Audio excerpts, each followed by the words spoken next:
Gênesis, capítulo 3. Como diz o povo, abre aí no livro de Paulo, escreveu ao Gênesis, né?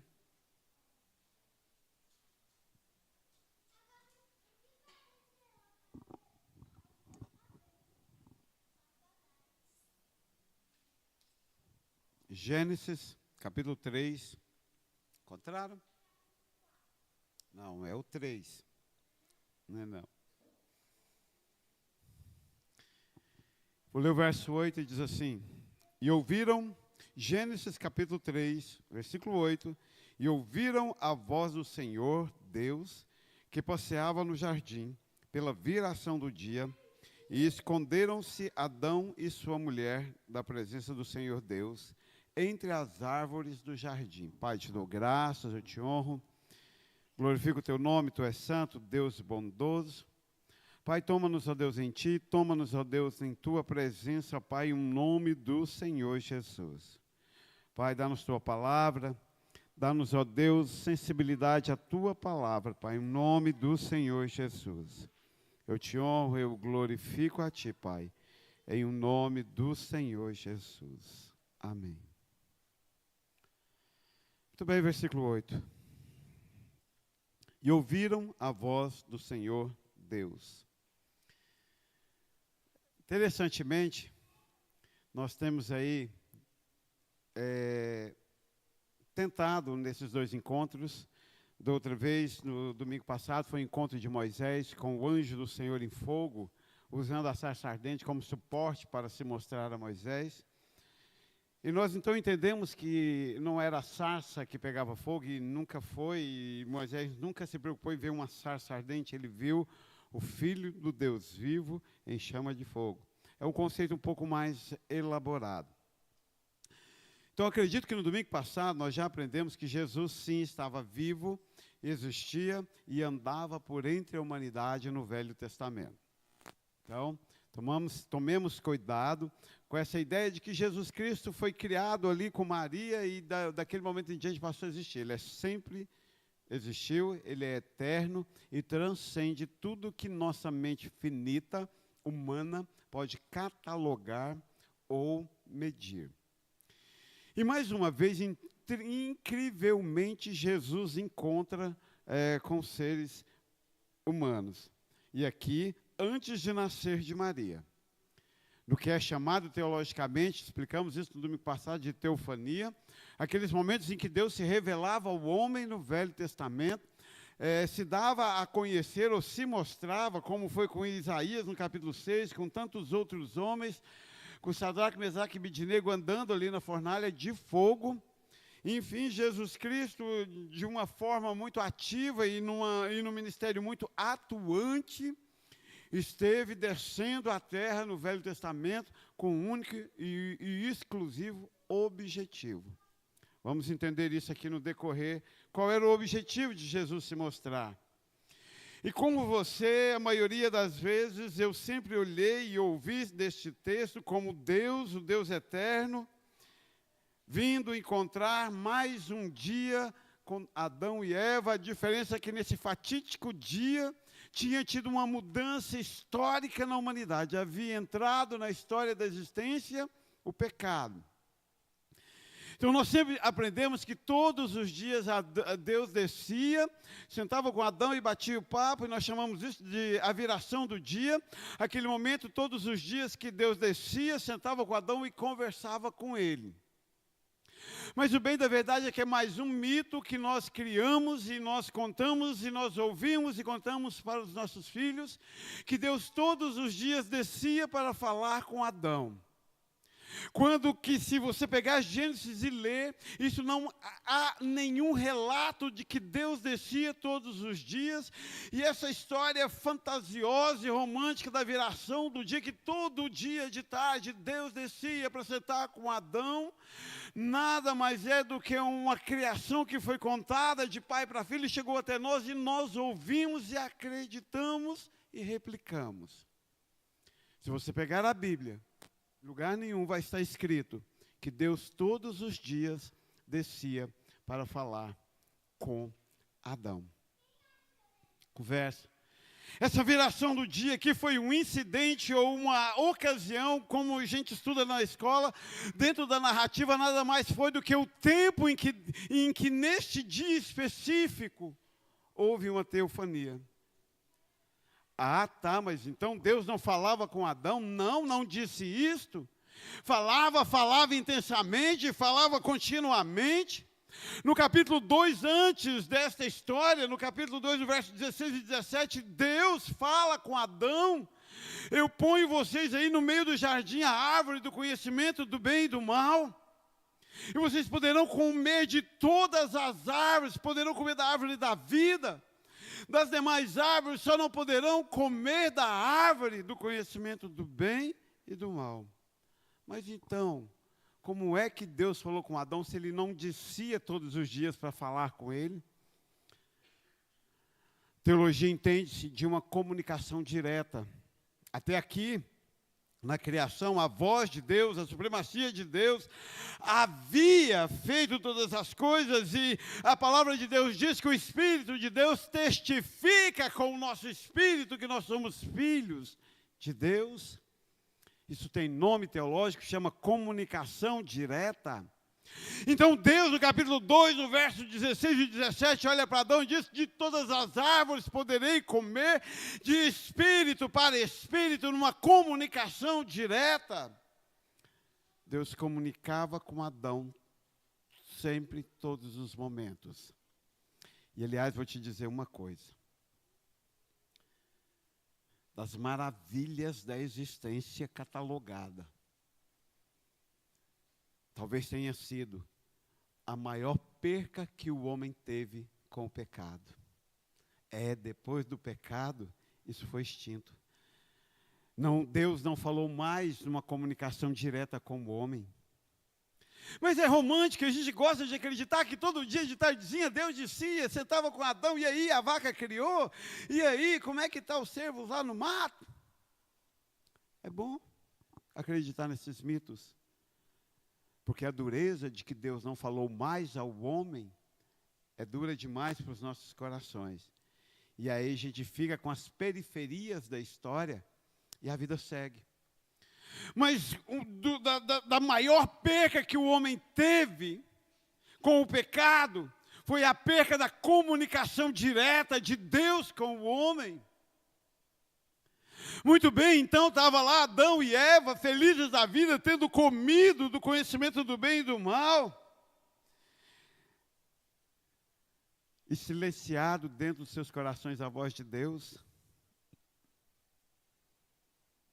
Imagino eu que, como eu e vocês, quando nossos líderes se calam para você, eles viu que essa história é antiga, do seu líder se calar para você? Isso gera uma certa liberdade ilusória, agora ninguém mais vai me encher o saco. Fica imaginando eu, Onã, Adão e Eva lá, felizes da vida, agora detentores do conhecimento do bem e do mal, e Deus não mais os incomodando no seu espírito. A vida agora está perfeita.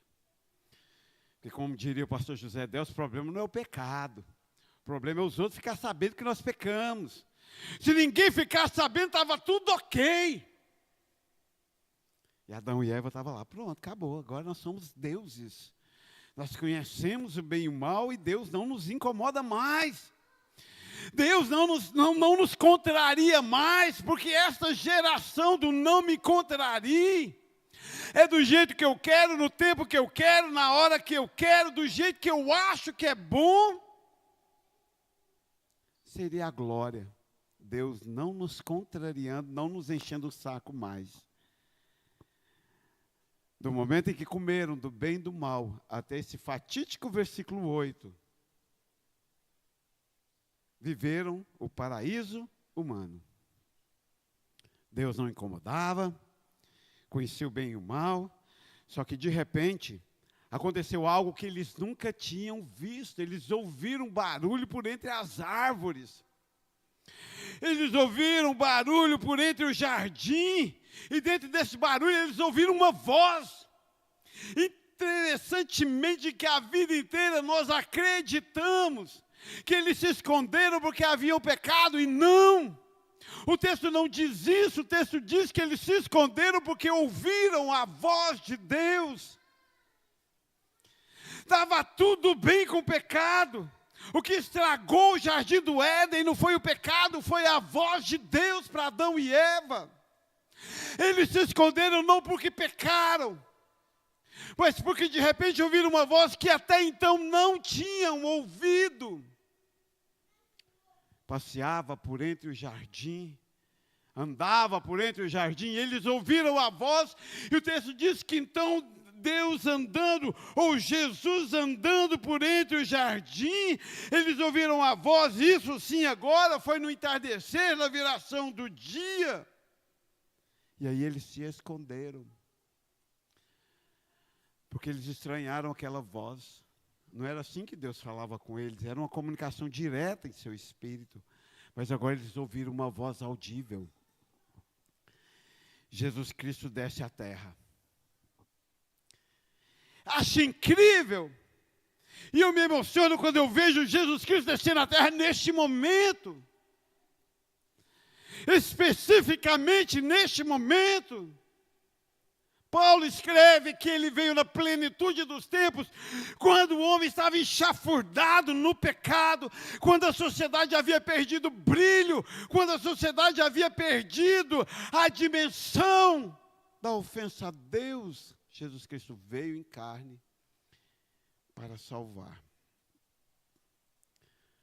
Essa semana, de novo, lendo esse texto de Gênesis, eu disse: Senhor, tu já tinha feito isso. Sempre defendi a ideia de que não é doutrina, mas a minha compreensão pessoal. Sempre defendi a ideia de que se Adão e Eva tivessem se arrependido aqui nesse exato momento, teriam sido perdoados, porque Jesus é puro perdão.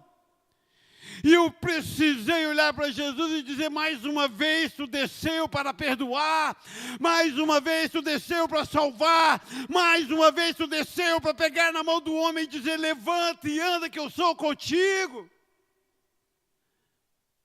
Mas mais uma vez, quando Jesus vem e te abre oportunidades, você se esconde. Adão e Eva se esconderam da voz de Jesus. Se esconderam. Tudo bem, o texto diz, eles temeram. Claro que temeram. Incrível. Não sei se uma experiência com Jesus, mas a minha, me converti aos 20 anos, num pós-vida e num pós-um ano de quartel. E nem digo que me converti, mas eu cheguei à igreja aos 20 anos. Aí foi um processo de tirar tantos conhecimentos errados, de tirar tantos mitos da mente, de tirar tantas asneiras que eu acreditava ser minhas verdades. Das coisas que eu me lembro lá de 1990, das muitas coisas que eu me lembro daquele tempo, é que era para mim um tempo de temor, porque até então eu não tinha ouvido a voz de Jesus Cristo. A vida era muito simples, a gente simplesmente seguia conforme os desejos do nosso coração. Aquilo que estava certo a gente cumpria, aquilo que não estava certo a gente não cumpria. Dentro dos nossos próprios parâmetros, de repente aos 20 anos, todo com a mente formada. Eu chego na igreja para ouvir que estava tudo errado. Que a vida estava errada. Que o que eu fazia estava errado. E que eu poderia extrair a minha última gota de sangue, fazendo todas as bondades da existência, que ainda assim não seria um sacrifício agradável a Deus. E eu temia.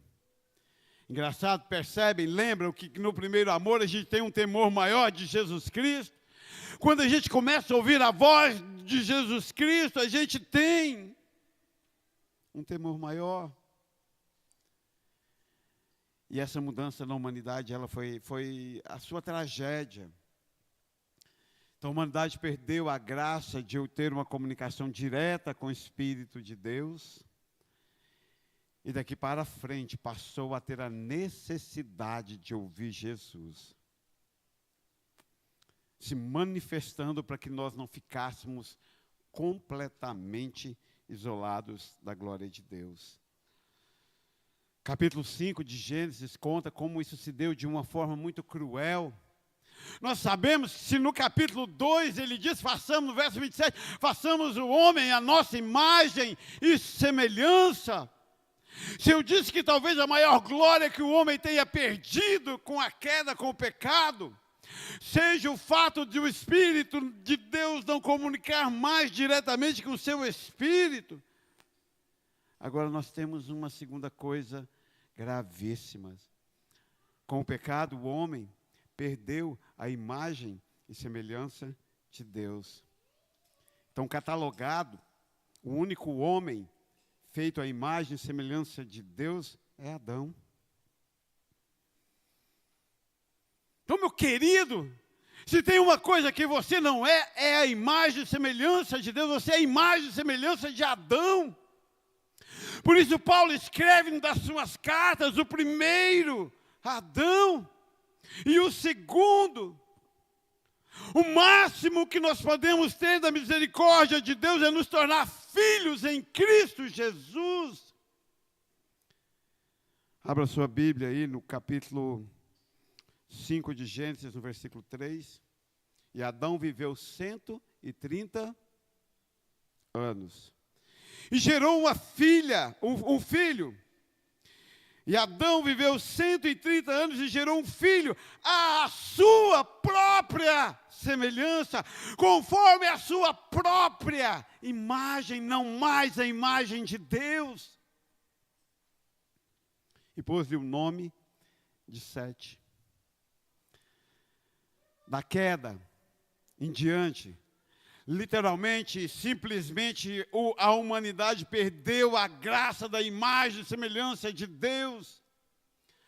E agora, no encontro teofônico, no encontro sobrenatural, Jesus Cristo desce pela primeira vez para tentar salvar o homem, ou para salvar o homem, mas o homem desencadeia na existência o fugir de Deus, e até hoje fugimos de Deus. E fugimos de Deus. E fugimos de Deus, e pecamos, e enchemos o nosso peito, e enfrentamos pastor, e enfrentamos igreja, e viemos até aqui para mudar a igreja, não para nos mudar. Meu filho, meu querido, quem perdeu a imagem e semelhança de Deus, quem perdeu a voz do Espírito de Deus foi você.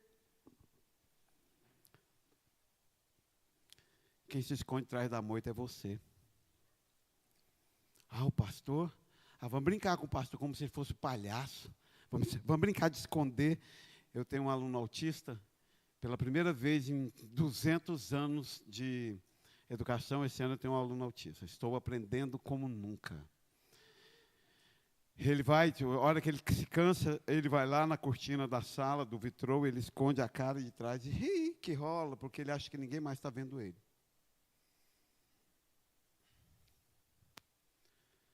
Essa semana ele estava lá de trás da cortina, escondendo o rosto e rindo que rolava. E eu disse, você está pronto para ser, pode ser batizado. Já pode ser batizado o menino aí. Já pode ser Batista Nacional Ebenezer. Já pode ser crente o menino. Porque é desse jeitinho que você faz. Você acha que se o pastor não está vendo a sua lambança do pecado, do seu namoro, do seu escambau, e aí fica tratando o pastor como se o pastor fosse otário? Você não pode falar. É claro, porque o pecado é bom assim. O pecado não é o problema. Com medo, conhecimento do bem, continua do mesmo jeitinho. Com medo, conhecimento do bem e do mal não é o problema.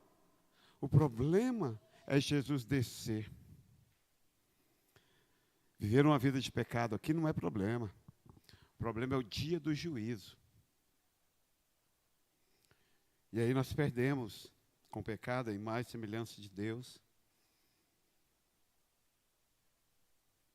Para com esse papo coach de que eu sou princesa, de que eu sou princesa. Você é pecador caído. você é candidato ao inferno.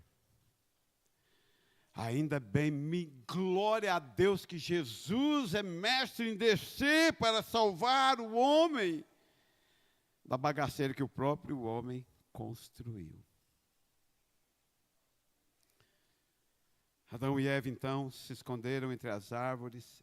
Deus vem, né, eles ouvem essa presença, e então no versículo 9, chamou o Senhor, o Adonai, a Adão e disse-lhe, onde estás?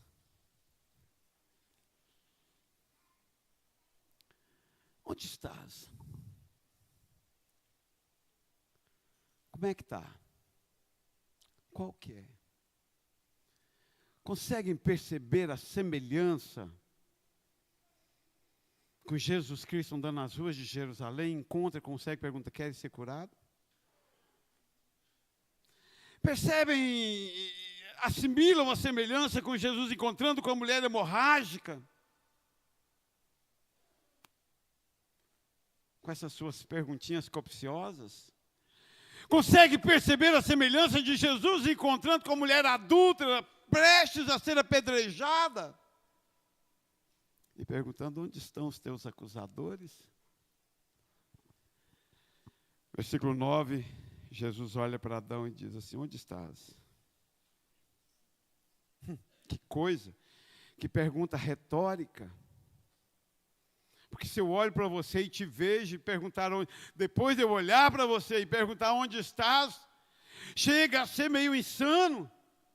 Mas tem uma coisa interessante, você sabe que você está desviado, você sabe que você está longe de Deus, você sabe que você é uma merda, você sabe que você está rumo ao inferno, você sabe que você está fazendo tudo errado, você sabe que você tomou todas as decisões erradas, você sabe que você só fala asneira. Ainda assim, Jesus desce humildemente, olha para a sua cara, lá no seu buraco, lá na sua cisterna, lá no seu poço e pergunta, onde estás? Onde estás? Jesus sabia onde eles estavam, o que eles haviam feito. Mas ele queria salvá-los. Eu fico imaginando que por dentro, né, é muita pretensão da minha parte, né, é muita presunção, tentar imaginar o que se passava dentro de Jesus, mas eu fico a imaginar que dentro de Jesus Cristo, ele ficava assim, ó, tendo coceira, onde estás, Adão? Ele ficava tendo comichão para Adão falar assim, Pai, eu pequei, Senhor, eu pequei contra ti, mas não. A humanidade continua a mesma, gostando de acreditar em besteirolas, que amenizam uma dor da realidade, mas a humanidade continua a mesma, tentando fugir à responsabilidade. Mas a humanidade continua a mesma, tendo dó de si mesmo, porque o que Adão e Eva tiveram foram dó de si mesmo. Porque tanta gente veio enganar, foi assim, ó, é uma reação em cadeia, foi a serpente que enganou Eva que enganou Adão, e Adão, que era trouxa, não enganou ninguém. Foi tentar enganar Jesus. É muita complacência. Talvez a maior concentração de complacência por metro quadrado. Sabe o que eu acho, Fábio? Que não tem um pingo de diferença dos nossos dias. Aqui não tem ninguém errado. A igreja virou cadeia, virou presídio de segurança máxima. Vai lá para ver se alguém cometeu algum crime. Todo mundo que está no presídio de segurança máxima é totalmente inocente. Até hoje eles não entenderam porque estão lá.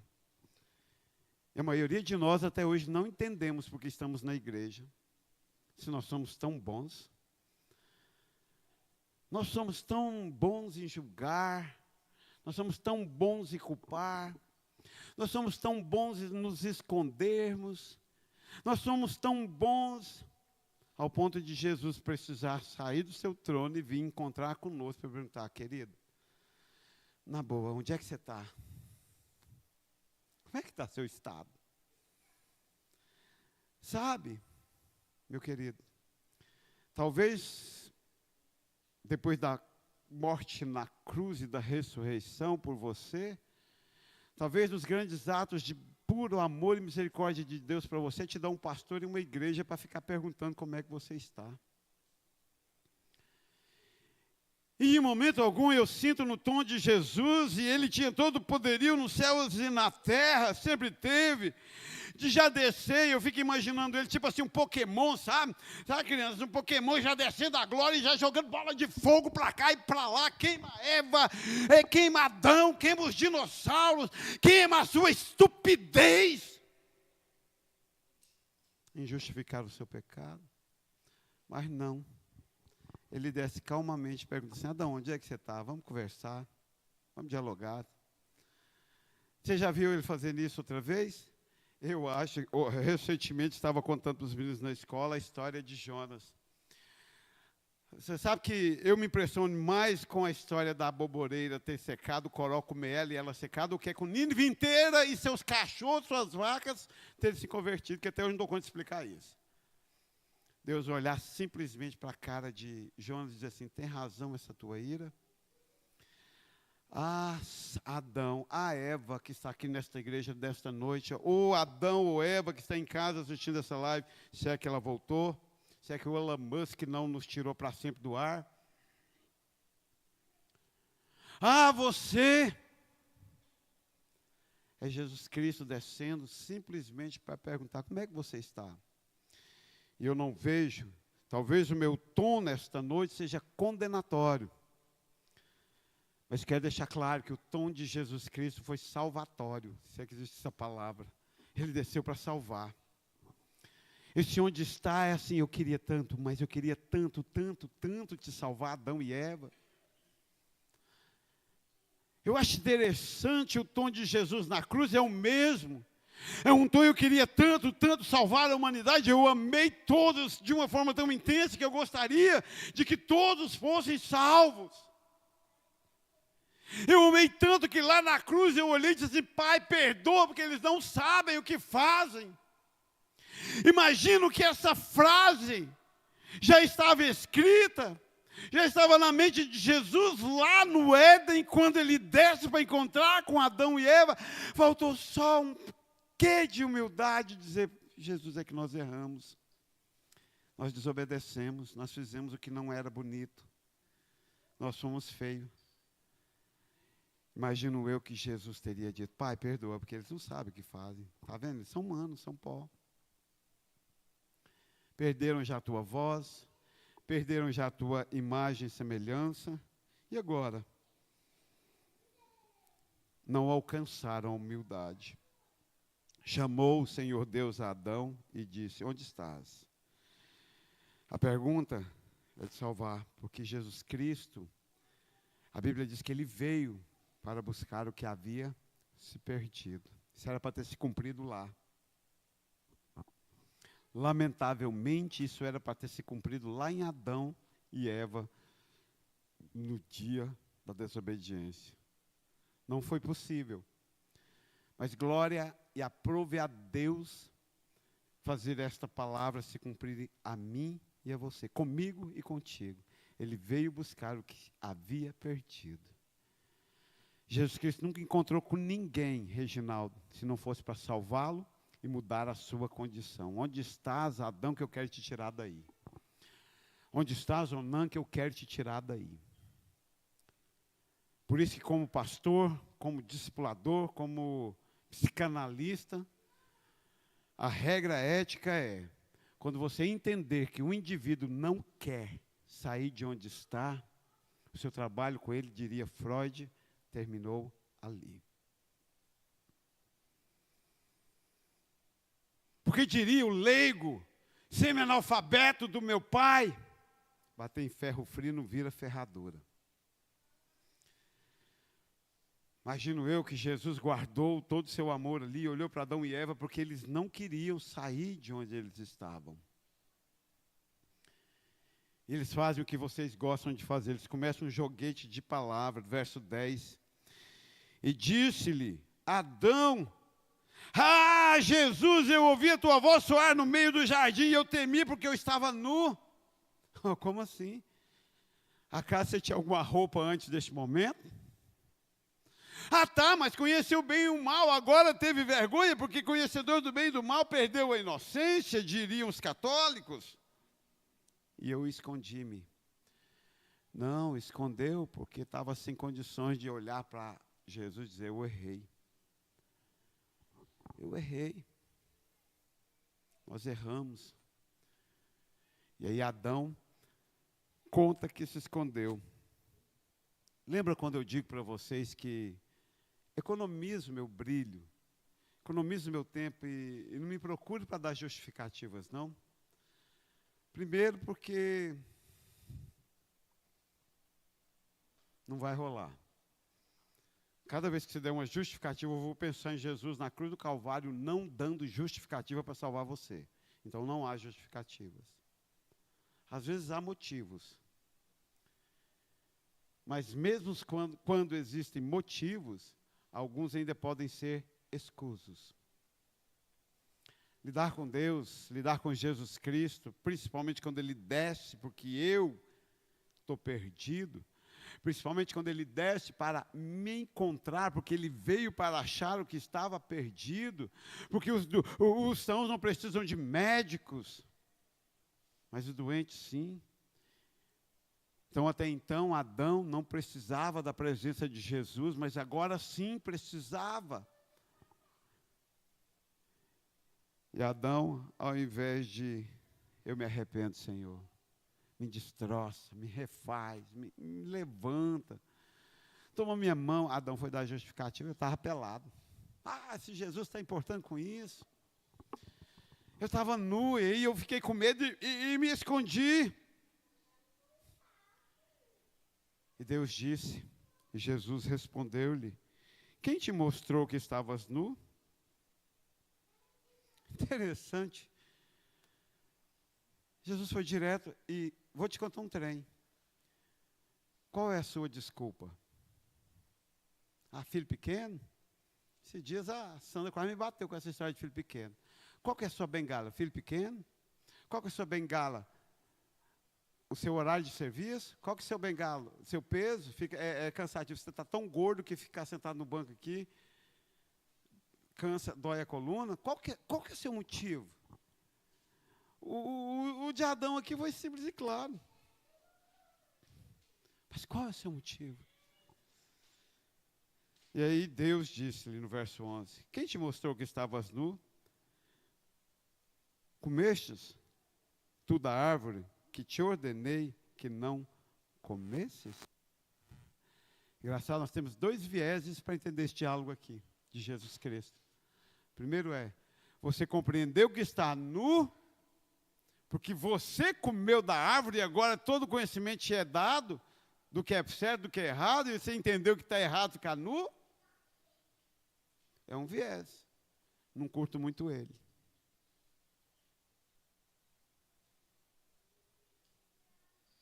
Eu prefiro entender, e eu prefiro o viés de duas perguntas distintas, não interligadas. Lucas. A primeira pergunta, e a minha tradução traz isso bem clara. Quem te mostrou que estavas nu? Ponto de interrogação, é uma pergunta. Você está tentando desviar a conversa? Eu saí da igreja porque o pastor é doido?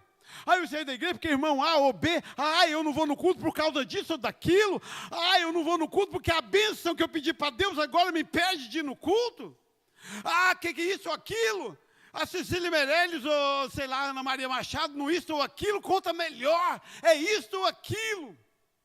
É uma pergunta distinta. Quem te mostrou a primeira pergunta? Que estavas nu.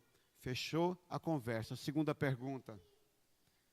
Comestes tu da árvore que te ordenei que não comesses? Você está com esse papo de que eu estou pelado, por isso eu me escondi, só para não ter que me encarar e contar que você se rebelou? Meu querido, acusa tanto quanto você quiser, mas o problema não é você estar nu. O problema, Adão, é você ter comido do conhecimento do bem e do mal. O problema é você ter se rebelado. Mas é mais fácil a gente pegar o versículo, fazer uma misturança, né? E ignorar o fato de que o que Jesus estava falando com ele é: você pecou. Você está em pecado. Você pode acusar, você pode resmungar, Você pode, e é uma coisa interessante que faz, não sei se a Luzia está online, mas o povo lá de casa lembra disso. Meu pai, se ele batia na gente, se ele falava com a gente saía resmungando, ele chamava e batia de novo. Fala na cara. Meu Deus, como eu tenho preguiça, como eu tenho problemas emocionais, psicóticas, de gente que só sabe resmungar. Encara Adão, Deus, e diz: eu sou uma merda, pecador. Nada a ver você está nu ou não. Nada a ver você ter namorado ou não. Nada a ver você ter feito isso ou aquilo. Não.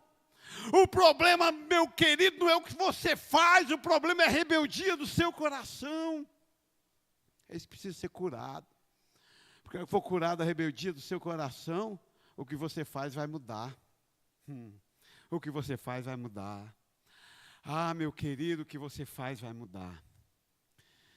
Então para com isto, porque isso não vai te levar. Para com esse argumento. Ah, não, Jesus, é porque eu estava pelado. Aí eu não queria que o Senhor tivesse assim, o desprazer de me ver pelado. Para com isso, meu querido. Tenha a hombridade de olhar para Jesus e dizer assim: eu pequei contra ti. Davi faz isso no 51. Senhor, restaure em mim um espírito estável, restaure em mim a alegria da tua salvação, porque eu pequei, e eu pequei tão somente contra ti. Tinha matado Urias, tinha adulterado, tinha feito isso, aquilo, outro. Mas tinha convicção por isso, homem chamado segundo o coração de Deus, porque tinha certeza, porque tinha razão, porque tinha a glória de saber que havia pecado contra Deus. Era a única coisa que Jesus queria escutar ali no Éden. Eu pequei contra ti, perdoa-me. Então disse Adão, ao invés de dizer, olha que merda, ao invés de dizer: pai, eu pequei contra ti, ele diz: foi a mulher que tu me destes por companheira. Ah, maldita. Ela me deu da árvore e eu comi. Fala com ela. Meu Deus, eu queria ter a metade. Não, eu queria ter uma fração de segunda paciência que Jesus tem. Aqui eu já tinha chapado o pé. Aqui eu já tinha desistido. Estou falando com sua mulher não, querido. Estou falando com você. Não, e quando você fala com o aluno? Por que você fez isso? Mas o fulano fez isso. Não estou falando do fulano, estou falando com você. Estou falando de você. Estou falando, Adão, do que você fez. Mas tá. Já que Adão tacou a mulher na fogueira, e disse o Senhor, o Adonai Jesus, Deus, a mulher: por que fizestes isso, minha querida? Cara, vocês não conseguem sentir Jesus insistindo para que esses dois se arrependessem, não? Já passou da hora de Jesus Cristo levantar acampamento e criar uma outra raça. Mas ele insistentemente: por que fizestes isso? E disse à mulher: ah, Jesus, você não sabe como é que a serpente é boa de papo, não. A serpente me enganou. É bem mais fácil para você ficar acreditando que romanticamente Deus todo dia descia e pegava na mãozinha de Adão e ficava os dois saltitando pelo jardim do Éden, dando nome nas coisas. Não. Porque é duro encarar que Jesus teve que sair do seu trono para vir aqui, para salvar um homem que tinha feito besteira. E o homem e sua mulher ficam arrumando desculpa e culpando outros. Cara, Jesus Cristo só queria salvar esses dois. Meu querido, Jesus Cristo só quer salvar você. Então não é acerca do que eu sou, do que eu falo. Não é acerca da temperatura do ar, não é acerca da comodidade do banco, não é acerca do que você gosta, do que você não gosta, é acerca do que você se rebelou contra o seu Deus e ele insistentemente, decida após decida, te dizendo gentilmente: onde você está? O que você fez? Por que você fez isso? Eu te perdoo, vem comigo. Não foi muito legal. E vocês conhecem o resto da história, e agora conhecem o início da história de uma forma mais bíblica, sem esse romantismo, nu e cruamente, o homem perdendo a voz direta de Deus no seu coração e passando a ouvi-lo com seus ouvidos. Cara, Adão e Eva ouviam com o coração, daqui em diante passaram a ouvir com seus ouvidos. Com o coração não havia interferência nenhuma. Mas agora é cheio de interferência. E a única coisa que Jesus queria era salvá-los. E a única intenção de Jesus ao descer neste mundo, subir à cruz e ressuscitar no terceiro dia, é te salvar. É por isso que menos do que consagrado a Jesus não serve. É por isso que uma vida entregue com reservas não é recebida. É por isso que com Jesus ou é tudo, ou nunca, ou sempre será nada. Guarda isso no seu coração. Mas louvado seja Deus que usou Paulo para nos dizer que em Jesus Cristo somos filhos de Deus. Não somos mais filhos do Adão que perdeu a imagem e semelhança de Deus. Não somos mais descendência de Adão que perdeu a imagem e semelhança de Deus. Mas somos filhos de Jesus Cristo, o unigênito de Deus, e nele é restaurada a comunicação direta do Espírito com o nosso Espírito. E em Jesus Cristo é restaurada em nós a imagem e semelhança do Deus grande e eterno, Criador de todas as coisas. Quer ficar para sempre escondido, dando desculpas? Jesus vai insistir. Eu não vou não tenho paciência tanta. Mas a boa notícia é, Jesus Cristo vai descer. E vai descer. E vai te dizer onde é que você está. O que você fez. Vamos conversar. Se arrependa e eu te perdoo. Pai, te dou graças, eu te honro, eu amo a tua palavra, eu amo, Deus, a tua revelação, Pai. Eu amo, Deus, o fato de que o Senhor se importa e quer nos salvar. Tantas vezes na humanidade, Jesus, o Senhor, desceu tão somente para salvar o homem. Desceu para salvar Adão e Eva, desceu para salvar Daniel na cova. Desceu para salvar Sodoma e Gomorra. Desceu para salvar tantos, desceu para salvar Sansão ali no templo de Dagon. O Senhor desceu tantas outras vezes para salvar, desceu ali na cruz para me salvar. Obrigado porque eu posso crer, porque o Senhor abriu os meus olhos. Sem o Senhor nem isso eu poderia. Sem o Senhor eu ainda estaria como tantos, dando desculpas. Obrigado, Deus, sou pecador e preciso do teu perdão. E obrigado por cada vez que o Senhor desceu para me salvar. E obrigado, Deus, porque todos os dias eu vejo o Senhor descendo para me salvar. Para dizer onde é que tu está, o que está fazendo. Acorda que eu te amo. Acorda que eu sou contigo, eu te tomo pela mão e te levanto. Para de desculpa, para de acusação. Obrigado, Deus, porque o Senhor não desiste. Obrigado, Deus, pela tua palavra, Pai. Obrigado pelo teu amor a nós, Deus, em um nome do Senhor Jesus. Amém. Coração silencioso, estamos encerrados. Deus te abençoe.